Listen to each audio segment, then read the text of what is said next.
भैया जिंदगी का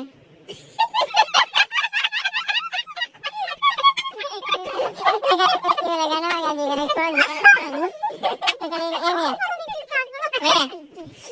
को तो दोस्तों आप लोग सोच रहे होंगे कि खेसारी लाल यादव को क्या हो गया है, लेकिन खेसारी लाल यादव को कुछ नहीं हुआ है।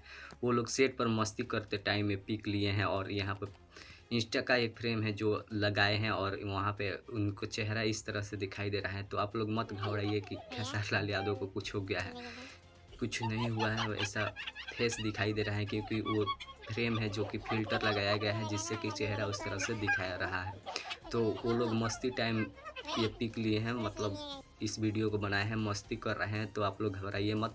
वो एक वीडियो वायरल हो रहा था जिसको पहचानने के लिए लोग बोल रहे थे कि ये कौन है, आप लोग पहचानिए। तो ये लोग खेसारी लाल यादव हैं और मत घबराइए कि ये इनको कुछ हुआ है, इनका फेस फ़िल्टर से ये सब हुआ है। तो यही जानकारी देना था क्योंकि ये वीडियो बहुत ही तेज़ी से वायरल हो रहा था खेसारी लाल यादव को और लोग बोल रहे थे पहचानिए कौन है। तो ये खेसारी लाल यादव है जो कि आप लोग पहचान सकते हैं, आपको स्क्रीन पर दिखाया जा रहा होगा। तो चैनल को सब्सक्राइब करके बेल आइकन दबा लीजिए ऐसे ही वीडियो देखने के लिए।